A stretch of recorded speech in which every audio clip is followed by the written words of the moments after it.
kita hidup, maka lakukan hal yang terbaik dalam hidup kita untuk bekal menuju Sang Khalik. Mari kita perbanyak bekal untuk kehidupan akhirat nanti dengan mengikuti Mutiara Hikmah. Innal hamdalillah nahmaduhu wa nasta'inuhu wa nastaghfiruh wa na'udzu billahi min syururi anfusina wa sayyiati a'malina. May yahdihillahu fala mudhillalah wa may yudlil fala hadiyalah. Asyhadu an la ilaha illallah wa asyhadu anna Muhammadan abduhu wa rasuluh alladzi la nabiyya ba'da. Allahumma salli wa sallim ala nabiyyina Muhammadin wa ala alihi wa ashabihi wa man tabi'ahum bi ihsanin ila yaumiddin. Faqala Allahu ta'ala fi Qur'anil Karim, a'udzu billahi minasyaitonir rajim. Ya ayyuhalladzina amanu taqullaha haqqa tuqatih wa la tamutunna illa wa antum muslimun. Wa qala fil ayatil ukhra qad aflahal mu'minun alladzina hum fi salatihim khashi'un. Alhamdulillah, segala puja dan puji hanyalah milik Allah Subhanahu wa ta'ala yang masih memberikan kepada kita kesehatan dan juga hidayah keimanan yang tak terhingga. Rekan dakta yang dirahmati oleh Allah Subhanahu wa ta'ala, kembali lagi dalam program Mutiara Hikmah, insyaallah dalam 1 jam ke depan, masih di Dakta Radio, bijak berinformasi, cerdas berinteraksi, satu suara berjuta telinga. Bersama saya Misbahuddin, anggota pimpinan daerah Persatuan Islam Persis Kota Bekasi. Rekan dakta yang semoga dirahmati oleh Allah Subhanahu wa ta'ala, sungguh dalam kehidupan ini tujuan kita, siapapun itu, siapapun kita menginginkan sebuah kebahagiaan dalam kehidupan kita.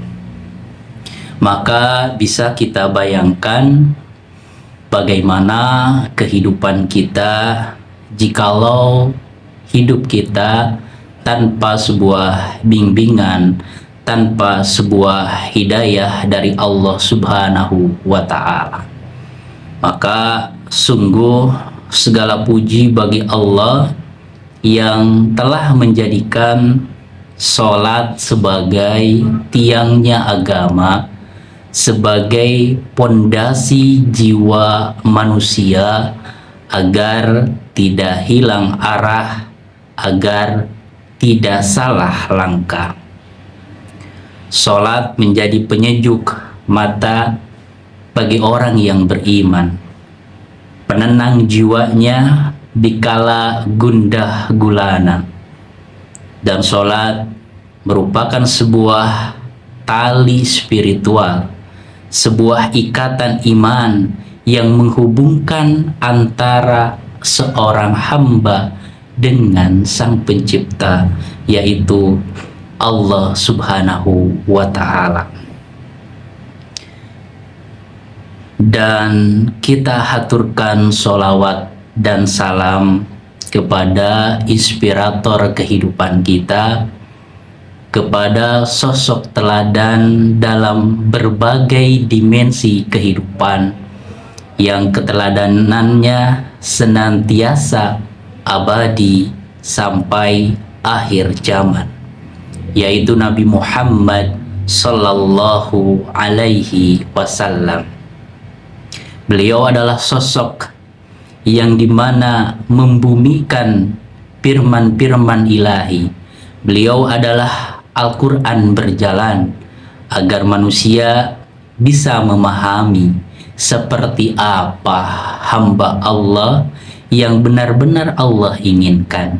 Seperti apa sih role model atau contoh manusia yang sempurna, yang ideal di mata Allah Subhanahu wa Ta'ala.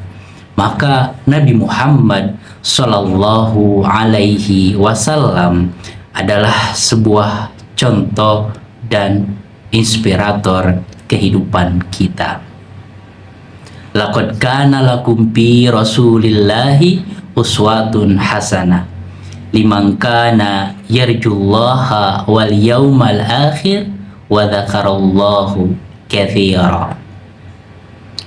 Maka sungguh dalam diri Rasulullah itu ada sebuah keteladanan yang abadi bagi mereka yang merindukan perjumpaan dengan Allah dan hari akhir, wa dzakarallaha katsira, dan senantiasa mengingat Allah dalam setiap detik, dalam setiap menit yang dia lalui.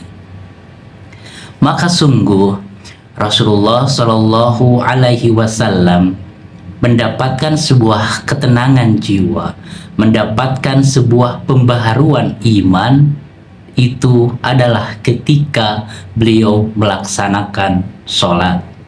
Sholat seolah menjadi sebuah penguat bagi energi jiwa yang melemah, bagi jiwa yang sedang mengalami lelah. Maka sholat seolah memberikan sebuah energi bagi jiwa, tenaga bagi hati, dan juga tetesan-tetesan motivasi yang abadi di sisi Allah Subhanahu wa Ta'ala. Dari sahabat Anas radhiyallahu anhu qala Rasulullah sallallahu alaihi wasallam, wa ju'ilat qurratu aini fis shalah. Maka sungguh salat dijadikan sebagai sebuah penyejuk mata, sebagai penenang kolbu, ya, dalam salat yang Rasulullah sallallahu alaihi wasallam laksanakan. Maka rekan dakta yang dirahmati oleh Allah Subhanahu wa Ta'ala, salat bukan sekedar gerakan lahiriah saja yang kering tanpa makna, melainkan ibadah yang menghidupkan ruh, ibadah yang menyegarkan kembali fitrah keimanan kita, menyucikan hati, dan tentunya mengangkat derajat manusia di sisi Allah Subhanahu wa Ta'ala. Seorang ulama besar, Ibnu Qayyim rahimahullahu ta'ala, berkata, sesungguhnya sholat memiliki sebuah kedudukan yang tidak bisa ditandingi oleh ibadah lain. Ia adalah penyejuk hati, penyenang jiwa, dan surga dunia bagi orang yang mencintai Allah Subhanahu wa Ta'ala.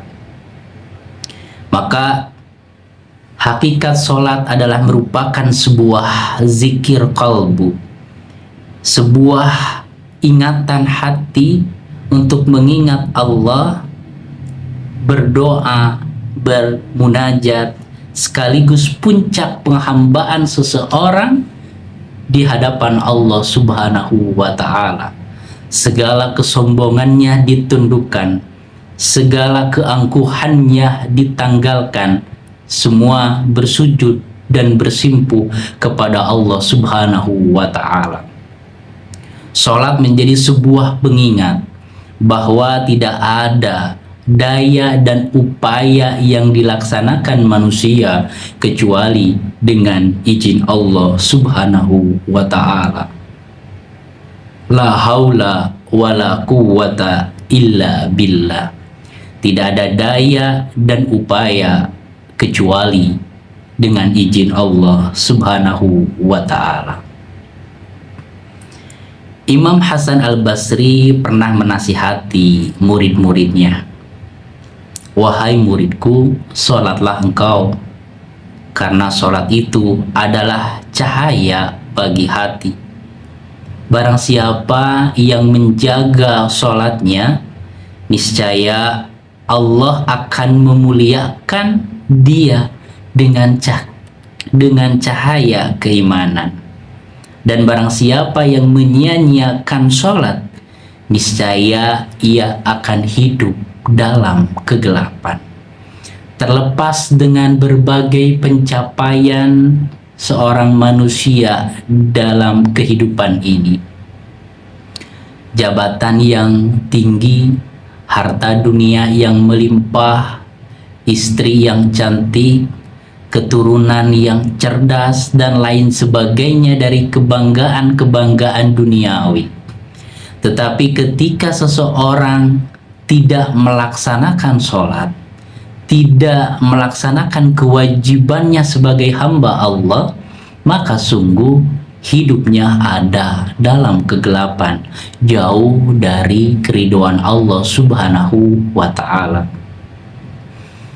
Jikalau kita diberikan dunia, tetapi kita tidak mendapatkan keridhaan Allah, apakah pencapaian-pencapaian dunia itu berarti di akhirat kelak? Sungguh tidak berarti. Seperti sebuah debu yang berterbangan hilang begitu saja dihembus angin yang begitu kencang. Ketika kita diberikan keluarga, keturunan yang cerdas dan lain sebagainya dari berbagai keunggulan, tetapi kita jauh dari Allah, jauh dari keridhaan Allah, apakah itu hidup yang kita inginkan? Apakah itu gambaran dari keberkahan hidup, gambaran dari keselamatan di akhirat kelak? Maka sungguh keridhaan Allah lah yang menjadi tujuan hidup kita, yang mungkin terkadang kita lupakan. Allahumma inna nas'aluka ridhaka wal jannah wa na'udzubika min sakhatika wan nar. Ya Allah, kami memohon ridhaka wal jannah, keridhoanmu saja dan surgamu, dan kami berlindung dari kemurkaanmu dan siksa neraka. Maka sungguh sholat merupakan sebuah latihan jiwa agar fitrah keimanan kita tetap terjaga, agar keimanan kita tetap menyala dalam relung-relung jiwa kita. Wa aqimis sholata lidzikri, dirikanlah sholat untuk mengingatku. Ibnu Katsir menafsirkan ayat ini dengan sebuah ungkapan, sholat itu adalah untuk mengingat Allah. Jadi tujuan sholat itu agar kita bermesraan dengan Allah, agar hati seorang hamba tidak lalai dari Allah, tidak lalai dari mencari keridhaan Allah Subhanahu wa Ta'ala dalam setiap detiknya, dalam setiap menitnya yang dilalui. Oleh karena itu, sholat sejatinya bukan sekedar kewajiban yang mungkin kadang kita merasa sholat menjadi sebuah beban. Pulang kerja harus melaksanakan sholat maghrib dan isya dan lain sebagainya, ya, menjadi sebuah beban. Maka ketika kita menjadikan sholat itu menjadi sebuah beban, maka sungguh kita tidak akan menikmati sholat tersebut. Sama dengan kita kerja, ketika kerja kita tidak memakai hati, kita tidak menikmatinya, maka sungguh itu akan menjadi sebuah beban mental. Maka sholat harus menjadi sebuah kebutuhan untuk mencarger diri kita, mengecas keimanan kita agar baterai keimanan kita full kembali. Jadi sholat bukan sekedar kewajiban yang kita tunaikan 5 kali sehari, tapi lebih dalam dari itu, sholat sebuah kebutuhan jiwa agar kita tetap waras, agar kita tetap sadar untuk apa hidup kita di dunia, kemana kaki kita akan kita ayunkan, kemanakah tujuan kehidupan kita. Maka sholat menjadi sebuah kebutuhan jiwa, sumber kekuatan iman, dan benteng dari segala keburukan. Maka sholat menguatkan kembali koneksitas hati kita dengan sang pemilik hati, yaitu Allah Subhanahu wa Ta'ala. Rekan Dakta bisa bayangkan, analoginya sederhana. Kita di zaman modern ini tidak bisa terlepas dengan yang namanya handphone. Kemanapun, dimanapun, seolah handphone itu menjadi bagian terpenting dalam kehidupan kita. Maka ketika baterainya itu habis, maka kita akan panik. Ketika baterainya itu sudah tinggal 5%, apalagi tinggal 3%, kita mencari colokan gitu kan, mencari untuk ngecas HP ini agar bisa tetap hidup dan 100% baterainya itu. Nah, maka ada sebuah anekdot yang menarik. Zaman sekarang itu, kalau zaman dulu kan ada istilah 4 sehat 5 sempurna gitu kan. Nah, zaman sekarang ini ditambah lagi 4 sehat 5 sempurna 6 colokan gitu.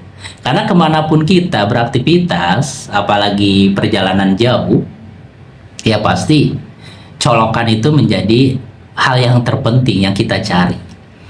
Rekan Dakta yang semoga dirahmati oleh Allah Subhanahu wa Ta'ala, selanjutnya sholat menjadi sebuah media, menjadi sebuah ibadah untuk menyucikan hati kita dan menyuburkan jiwa kita.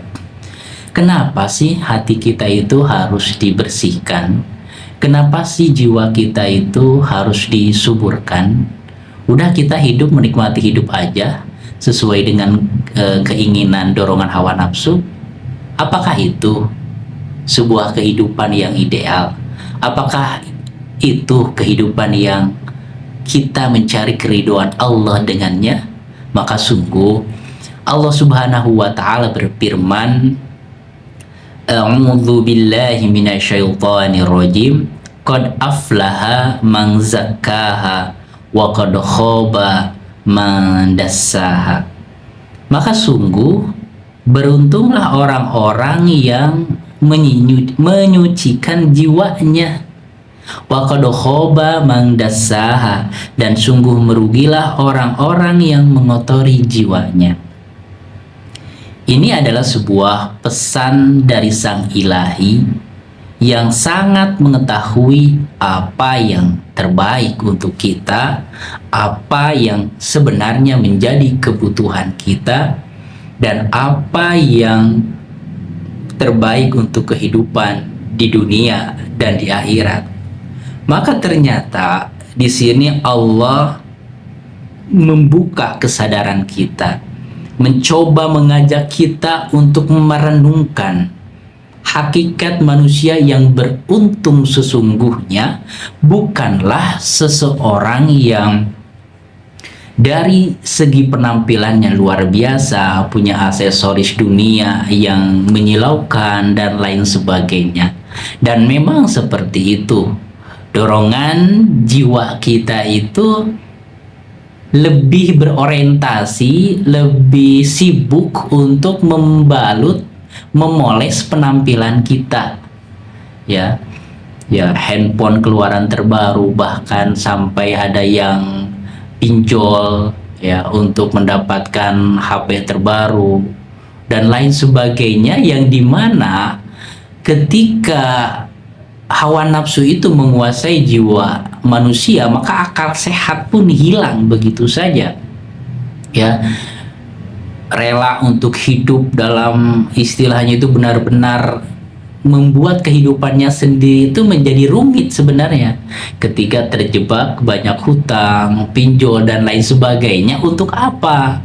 Untuk mencari tepuk tangan manusia, untuk mencari sebuah euforia dari manusia dengan penampilannya yang luar biasa. Kita kadang lupa sebenarnya ya untuk memoles keimanan kita, untuk menyegarkan jiwa kita, untuk menyiram keimanan kita agar tetap subur dalam diri kita. Kita lupa, kita sibuk mengejar ambisi dunia, target-target dunia, tapi kok kita berat untuk menyantumkan atau mengejar target-target ukhrawi, target-target keakhiratan ya. Contoh sederhana, kita sholat benar-benar istilahnya itu tidak mengulur-ngulur waktu. Kita benar-benar on time ketika melaksanakan sholat. Kita menghayati sholat kita, bacaan kita ketika kita bersujud. Kita benar-benar merasa diri kita lemah, tak berdaya kecuali dengan pertolongan Allah Subhanahu wa Ta'ala. Kita biasakan untuk melaksanakan zikir pagi dan petang untuk mencari keutamaan di sisi Allah. Kita tidak memaksakan sebelum tidur tuh kita sholat witir dulu, kita zikir dulu, karena kita tidak tahu apakah pada malam itu adalah malam terakhir bagi kita, dan kita tidak menutupnya dengan sebuah pengabdian. Kita lelap tertidur dengan memainkan handphone dan lain sebagainya. Itu sebuah gambaran bahwa kita tuh masih menjadi budak-budak dunia. Kita masih orientasi kehidupan kita masih duniawi. Kenapa? Ya tolak ukurnya kita melihat keseharian kita, melihat semangat kita dalam beribadah kepada Allah Subhanahu wa Ta'ala. Ketika ada sebuah hadiah yang berkaitan dengan dunia, ataupun ada promosi apapun itu yang berkaitan dengan dunia, kita pasti mengejarnya dengan luar biasa gitu. Di dunia kerja ya sikut kanan sikut kiri, untuk apa? Untuk mencari penilaian, untuk mencari jabatan, walaupun menginjak orang lain untuk meninggikan dirinya. Tapi ketika mencari kedudukan di sisi Allah, kita abai. Kita nggak memaksakan diri kita untuk sholat tahajud setiap malam gitu kan. Itu menjadi sebuah gambaran bahwa keimanan kita itu masih perlu di-upgrade, masih perlu untuk ditingkatkan. Maka sungguh kata Allah, qad aflaha man zakkaha, maka sungguh beruntunglah orang-orang yang menyucikan jiwanya, beruntunglah orang-orang yang memaksakan dirinya dalam ketaatan. Karena sungguh kita lebih baik masuk ke dalam surga Allah dengan berbagai kenikmatan karena paksaan, karena sebuah derita yang kita paksakan untuk melakukan ketaatan, kita masuk surga. Itu lebih baik kita masuk surga dengan paksaan daripada kita masuk neraka ya dengan penuh keridoan, dengan penuh sukacita yaitu melaksanakannya. Maka sungguh manusia itu ibarat sebuah botol. Botol itu jika diisi dengan air comberan, maka sungguh nggak bernilai, bahkan orang-orang menjauhinya, melemparkannya. Tapi ketika botol itu diisi ya dengan sesuatu yang lebih berharga, dengan jus buah yang menyegarkan, atau bahkan diisi dengan emas berlian, pasti ya derajatnya itu akan meningkat. Pasti orang akan mendekapnya dengan luar biasa, nggak mau kehilangan. Maka manusia juga sama. Ketika dirinya senantiasa melaksanakan dosa, kemaksiatan menjadi gaya hidupnya, maka tak ubahnya itu seperti botol yang diisi comberan. Ya, kenapa? Karena diri manusia itu, ya, Allah menilainya itu bukan dilihat dari penampilan fisiknya, pencapaian-pencapaian dunianya, karena ternyata pencapaian dunia terkadang ya didapatkan dengan sesuatu yang Allah tidak ridhoi. Ternyata banyak pencitraan yang menyilaukan karena itu menutup keburukan-keburukan yang dia lakukan. Dan kita menyaksikan bagaimana ternyata hal-hal yang terlihat baik, seseorang yang terlihat mulia dan lain sebagainya, ketika Allah bukakan aibnya, ternyata luar biasa. Pencitraan itu bisa menutup hal-hal yang buruk dalam diri kita. Maka sungguh indah ketika kehidupan kita hanya berorientasi hanya kepada Allah, berorientasi hanya untuk mencari keridhaan Allah, nggak peduli apapun yang dikatakan manusia, karena yang menjadi acuannya itu adalah keridhaan Allah. Ya, namanya manusia, sebaik apapun kita ya pasti diomongin, apalagi kalau nggak benar gitu. Jangankan kita sebagai manusia biasa, Rasulullah Shallallahu Alaihi Wasallam, manusia mulia, ada aja yang ngobrolin, yang ngegibahin, bahkan yang menzalimi dan lain sebagainya. Maka keimanan inilah yang menjadi manusia bisa konsisten dalam kebaikan. Dan ketika manusia ingin mencari keridhaan manusia, ya, menginginkan sebuah tepuk tangan manusia, sanjungan dan lain sebagainya, maka sungguh hakikatnya dia akan kehilangan arah kehidupan. Ya, ketika yang like-nya itu banyak, wah, dia merasakan sebuah sukacita yang luar biasa. Tapi ketika mendapatkan like, pujiannya sedikit, ya semangatnya jadi menurun, hilang sebuah keistiqomahan, hilang sebuah konsistensi dalam kebaikan.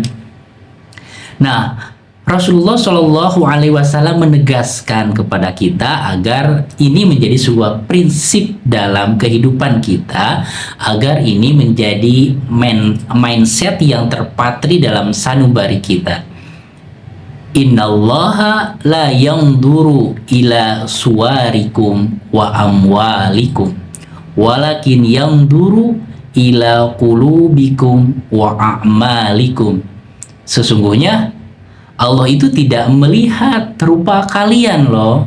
Ini Masya Allah, ini salah satu gambaran dari dalil bagaimana Allah itu nggak diskriminasi, nggak menilai orang itu dari rupanya, apakah kulitnya putih, hitam, atau belang, atau hartanya, kedudukannya. Ini sebuah keadilan. Allah itu tidak melihat rupa kalian, harta kalian, kedudukan kalian, walakin yang duru ila qulubikum wa amalikum. Tetapi yang Allah lihat itu, Masya Allah, ini yang menjadi acuan kita, qulubikum wa a'malikum, yaitu melihat hati kalian, melihat kualitas keimanan kalian dan amal-amalan kalian. Maka sungguh sahabat Rasulullah Bilal bin Rabah radhiyallahu anhu, sebelum masuk Islam, beliau sangat terhina di mata orang-orang kafir Quraisy. Tetapi ketika cahaya keimanan menyentuh jiwanya, beliau masuk Islam dan menjadi orang yang mulia. Bahkan Rasulullah Shallallahu Alaihi Wasallam pun menyampaikan, ya, bahwa sesungguhnya suara terompah, suara sendalnya Bilal itu, Bilalnya masih di dunia, tetapi suara terompahnya, suara sendalnya itu sudah ada di surga. Masya Allah. Maka itu tentu bukan karena rupanya, bukan karena kedudukannya, tapi karena kualitas keimanan dan amal-amalnya. Rekan dakta yang dirahmati oleh Allah Subhanahu wa Ta'ala, maka sholat ini ternyata menjadi kebiasaan yang dilaksanakan oleh para ulama ketika mereka ditimpa kegelisahan, kegalauan, dan rasa merana. Salah satu contoh diantaranya adalah Imam Bukhari, yang dimana Imam Bukhari itu terkenal sosok yang begitu cerdas luar biasa. Ketika beliau menyusun kitabnya Sahih Bukhari, ingin menempatkan hadis ini cocoknya di mana ya? Maka kebiasaan beliau itu senantiasa sholat terlebih dahulu 2 rakaat. Ini menjadi sebuah bukti bahwa sholat itu memberikan sebuah ketenangan, memberikan sebuah inspirasi. Jikalau kita sedang melaksanakan atau mengerjakan tugas apapun, terkadang produktivitas itu tidak dihasilkan dalam kurun waktu yang berjam-jam, tetapi kadang ide itu lahir ketika kita break, istirahat. Nah, ketika jiwa itu tenang, ketika hati itu enjoy, merefresh terlebih dahulu, maka sungguh produktivitas itu akan lahir kembali. Sama dengan sholat ya, sholat seolah menjadi sebuah jeda dalam kehidupan kita untuk merefresh, untuk menyegarkan otak kita, untuk menyegarkan jiwa kita, bahkan untuk mencari solusi-solusi terbaik dalam kehidupan kita. Ya, istilahnya itu ada sholat istikharah. Ketika kita ditimpa kegelisahan, maka kita kembalikan kepada Allah yang mengetahui mana yang terbaik untuk kehidupan kita. Dan sholat, jikalau kita melihat latar belakangnya, maka sungguh sholat itu ya terjadi atau istilahnya itu oleh-oleh dari Isra Mi'rajnya Rasulullah Shallallahu Alaihi Wasallam ya pada malam 27 Rajab tahun ke-10 kenabian, yang dimana peristiwa Isra Mi'raj ini dilakukan di tahun kesedihan ketika Rasulullah ditinggalkan 2 sosok yang menjadi sebuah sandaran ketika beliau ditimpa kesedihan, ketika jiwa manusiawinya Rasulullah butuh support, butuh dukungan, maka sosok inilah yang memberikan sebuah dukungan, menjadi sebuah support system dalam dakwah Rasulullah Shallallahu Alaihi Wasallam. Ya, kita sama-sama mengetahui diantaranya adalah meninggalnya sang paman tercinta Abu Thalib yang menjadi tameng dari gempuran kafir Quraisy, yang menjadi pelindung dari berbagai serangan dari kafir Quraisy. Abu Thalib menjadi pembela pertama dalam dakwah Rasulullah. Dengan wafatnya Abu Thalib, Rasulullah seakan-akan kehilangan pelindung ya duniawinya, kehilangan sosok yang melindungi dalam sepak terjang dakwah Rasulullah keluar.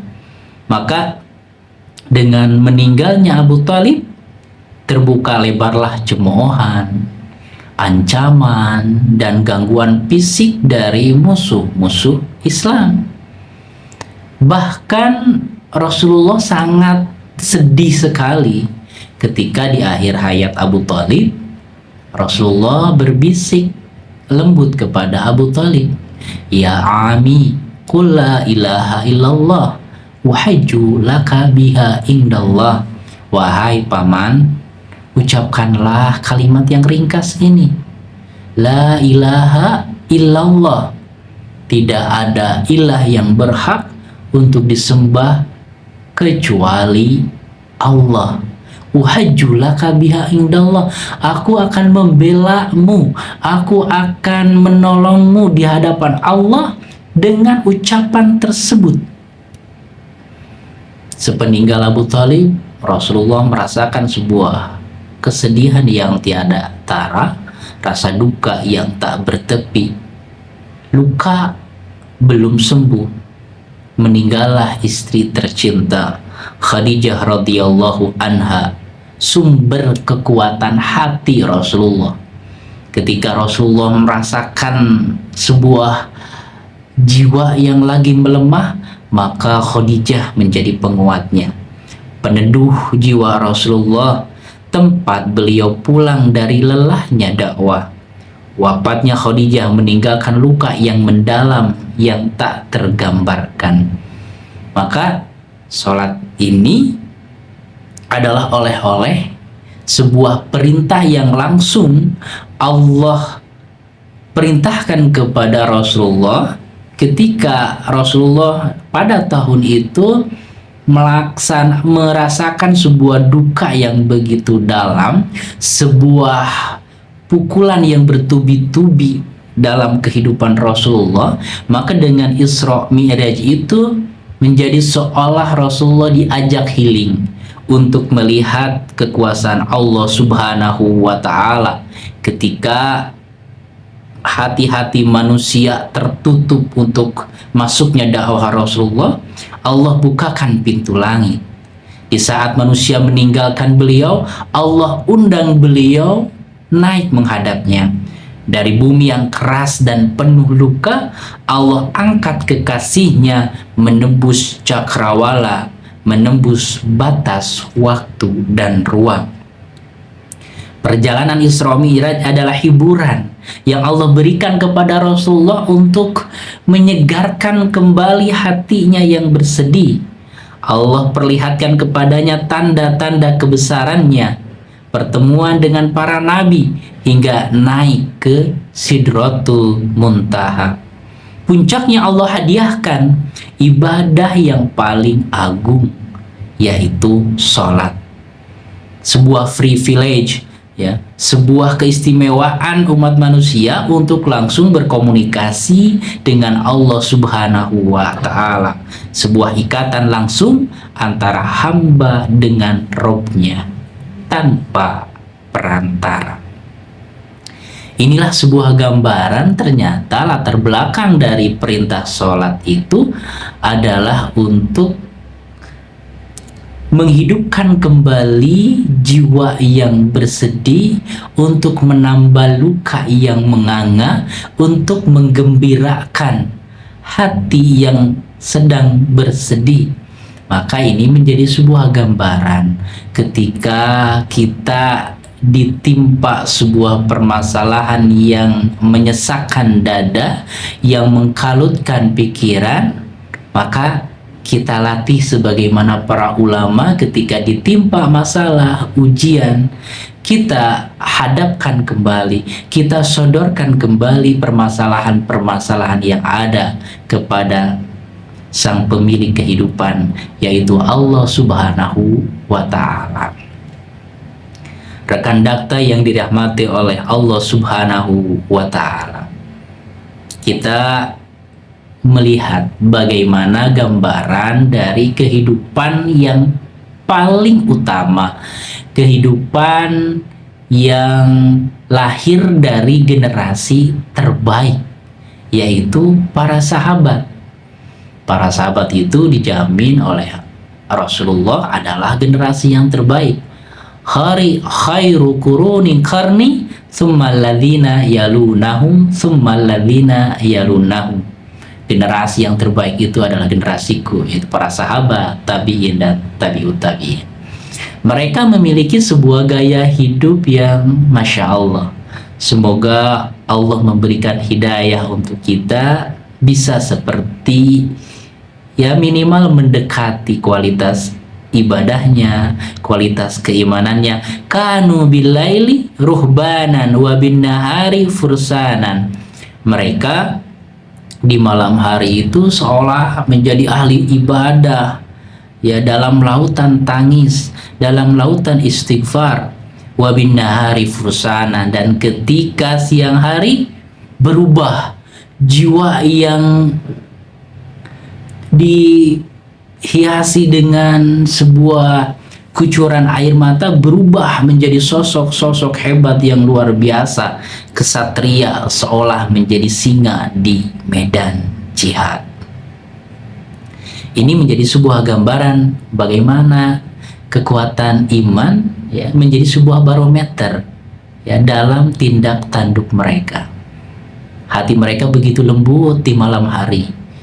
Hati mereka begitu peka dengan dosa, dengan kelalaian, dengan kemaksiatan, dan jauhnya mereka dari Allah.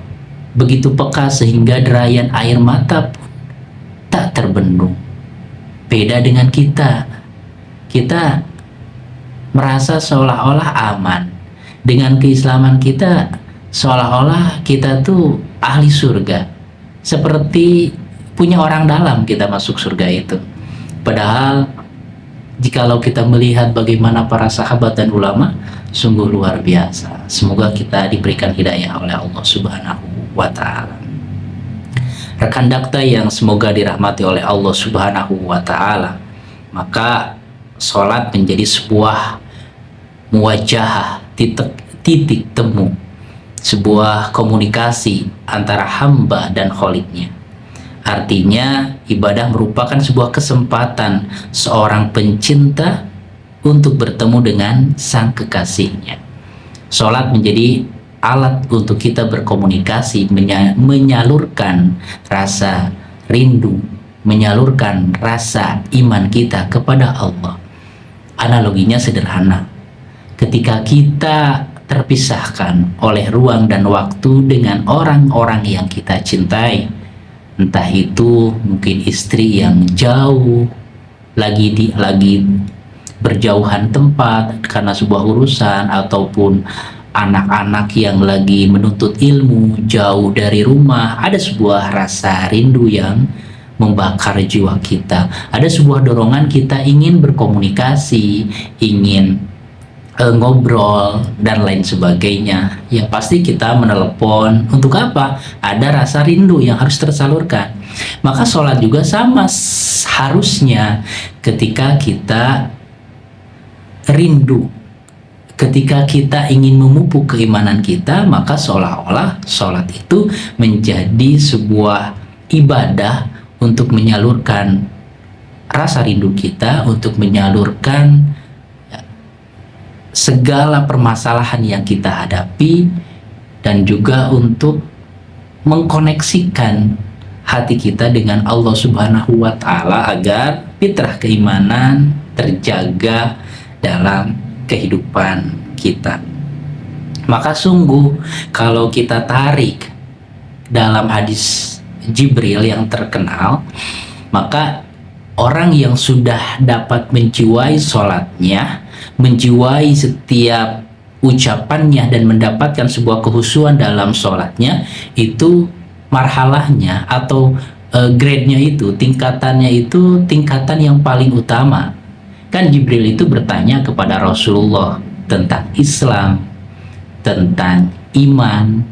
Kalau Islam cakupannya kan seperti gerakan-gerakan badan saja, sebuah aktivitas fisik, ya, bersyahadat, sholat, zakat, puasa, ibadah haji, semua gerakan lahiriah. Tapi kalau keimanan itu berkaitan dengan af'alul qulub, yaitu perbuatan hati, iman kepada Allah, malaikat, kitab, rasul, beriman kepada hari akhir, dan beriman kepada takdir yang baik dan takdir yang buruk. Nah, ada tingkatan ihsan. Nah, ihsan inilah sebuah tingkatan yang luar biasa. Ketika Jibril bertanya kepada Rasulullah, "Bahbirni anil ihsan," kabarkanlah, jelaskanlah kepadaku tentang ihsan.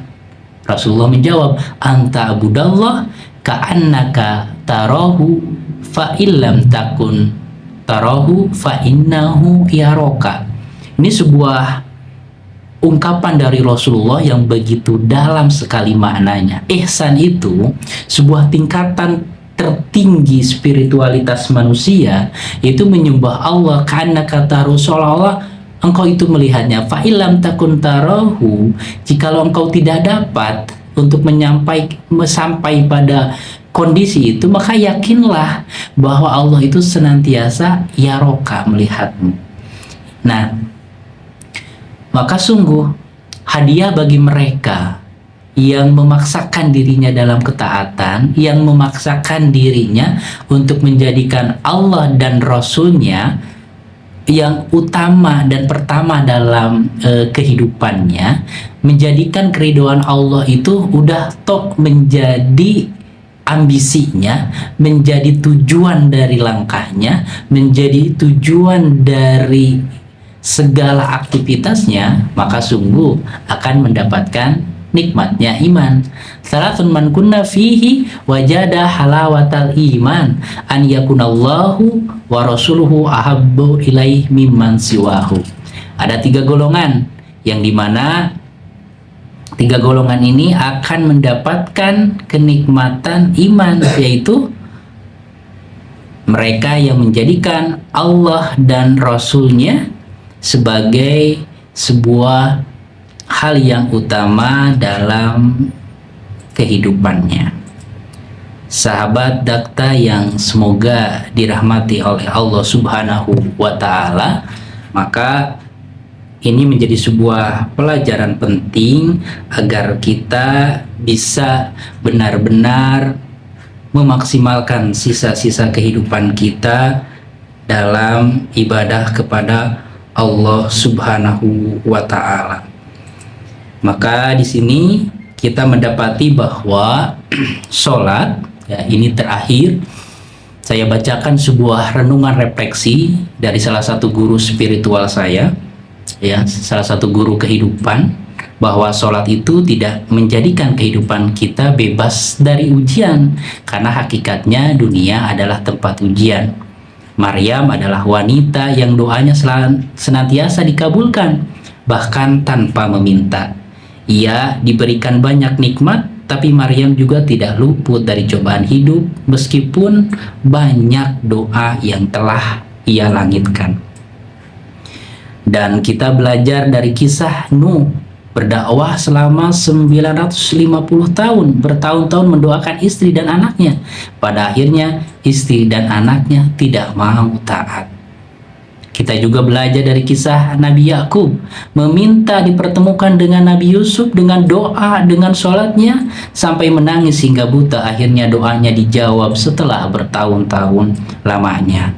Maka dari kisah Maryam dan para nabi, sebanyak apapun kita berdoa, maka ketika Allah telah memutuskan, maka harus dihadapi dengan penuh keikhlasan, dengan penuh kepasrahan dan ketawakalan total kepada Allah Subhanahu wa Ta'ala. Dan terakhir, sebuah ungkapan Nauman Ali, doa atau sholat itu adalah agar hubungan kita terjalin dengan Allah Subhanahu wa Ta'ala, terjalin dengan kuat.